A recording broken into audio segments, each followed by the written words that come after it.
What's being framed as a brutal fight is, at its core, a deeply human and very familiar parenting conversation, one that many couples have privately, but that Harry and Meghan are forced to have under a microscope that never switches off. Sources describing tension around how visible Archie and Lilibet should be to the public have seized on language like locked in battle and most brutal fight yet, but that framing ignores something crucial. Both Harry and Meghan are approaching this issue from a place of fierce love, not ego, ambition, or control. This is not a power struggle. It's a values discussion between two parents who are hyper-aware of what the world can do to children when boundaries are not respected. The context matters. Since stepping away from royal life in 2020, Harry and Meghan have been exceptionally consistent about one thing: protecting their children's privacy. Archie and Lilibet have grown up largely outside the glare that defined Harry's own childhood. We have not seen routine paparazzi shots, staged appearances, or a drip feed of intimate access. When images are shared, they are rare, intentional, and controlled, usually tied to milestones or charitable moments rather than commercial exploitation. So when headlines suggest that the couple's decision to rename Archewell to Archewell Philanthropies somehow signals a dramatic shift toward public exposure of their children, it's worth slowing down and asking, does that actually align with their track record? The wording about expanding charitable work as a family startled some observers, but it does not automatically translate to putting Archie and Lilibet on display. For many families engaged in philanthropy, as a family means values, presence behind the scenes, and age-appropriate involvement, not press calls and camera flashes. The leap from that phrase to claims of marital crisis says more about the appetite for drama than about the reality of their home life. What is undeniable is that Harry's position on privacy is shaped by lived trauma. He has spoken with striking clarity about growing up under relentless scrutiny, about feeling like an exhibit rather than a child, about grief being played out in public, about cameras intruding on moments that should have been sacred. When he describes his childhood as being in a zoo, it isn't metaphorical exaggeration. It's a reflection of decades of being photographed, commented on, and commodified before he had any agency. Harry has also been open about therapy and about his determination to break generational cycles of pain. That language matters. It shows intentional parenting. It shows a man who has done the work to understand how his upbringing shaped him and who is determined not to repeat it.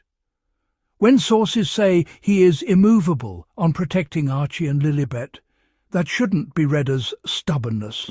It's conviction born from experience.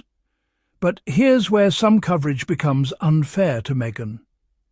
The implication, subtle or otherwise, is that Meghan is pushing for more exposure, more visibility, more public presence for their children.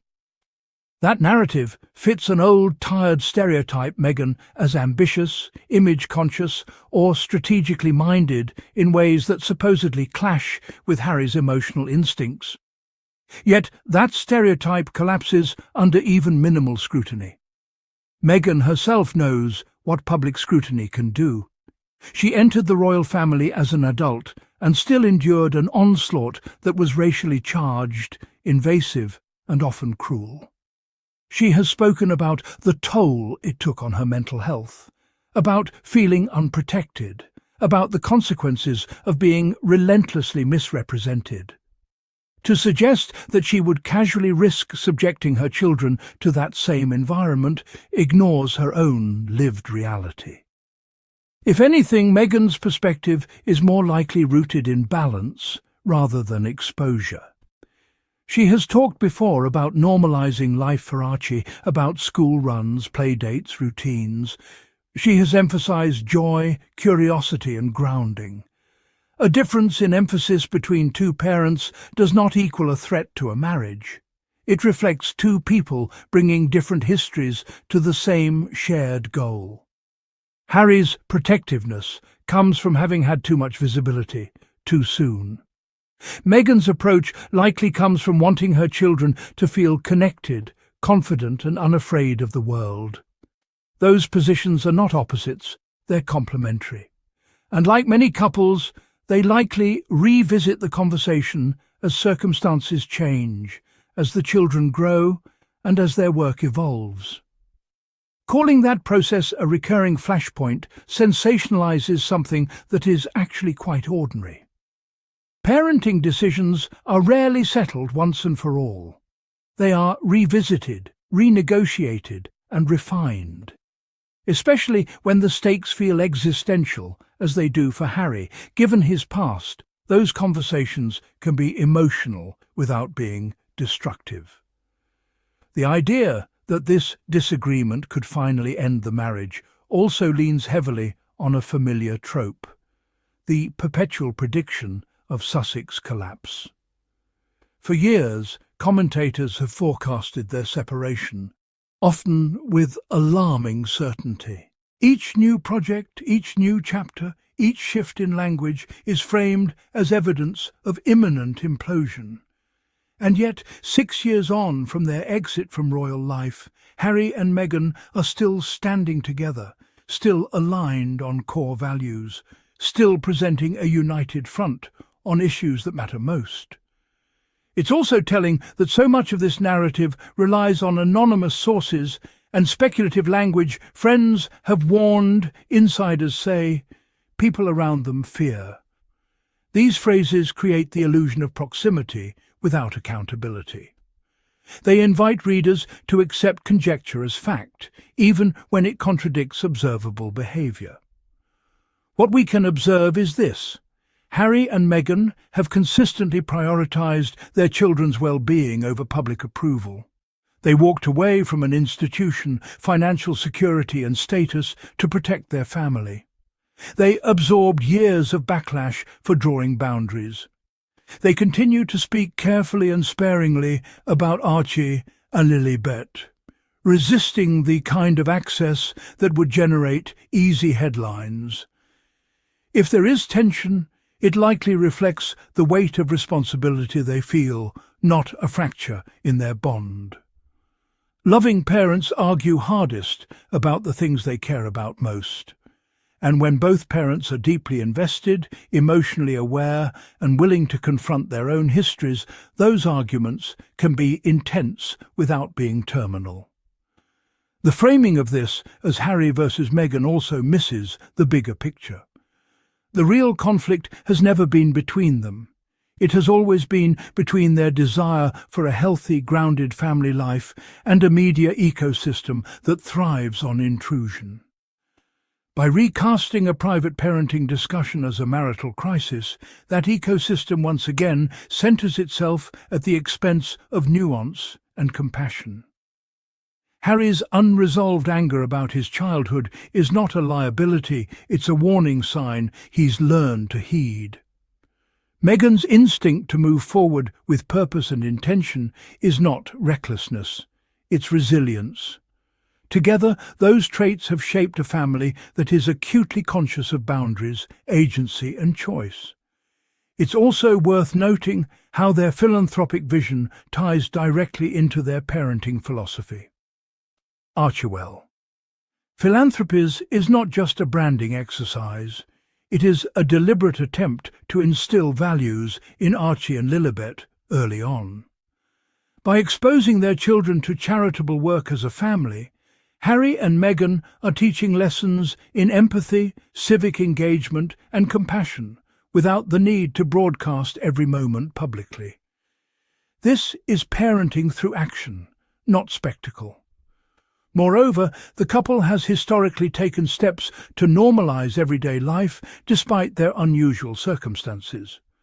Whether it's family time at home, private vacations, or moments of learning and play, Harry and Meghan have been intentional about creating a stable, loving environment that allows their children to grow without the pressure of constant scrutiny. That is a radical act in itself, considering the degree to which the media previously encroached on their lives.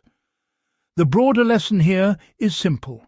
Protecting children from public exposure does not equate to secrecy. It equates to respect. Harry and Meghan have repeatedly demonstrated that they understand this distinction intuitively. They are modelling the idea that love and visibility are not interchangeable, that a child's sense of security, privacy and autonomy can coexist with a meaningful public life for their parents.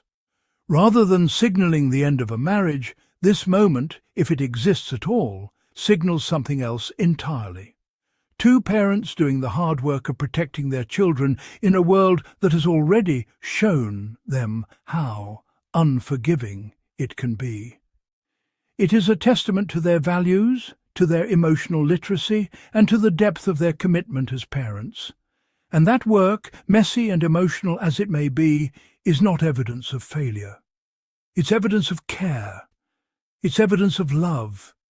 It's evidence of a modern family navigating old-world pressures with intention, strategy and empathy. Harry and Meghan's story, framed by the media as drama, is, in reality, a story of resilience. It's about choosing boundaries when no one else will. It's about insisting on dignity when the world refuses it.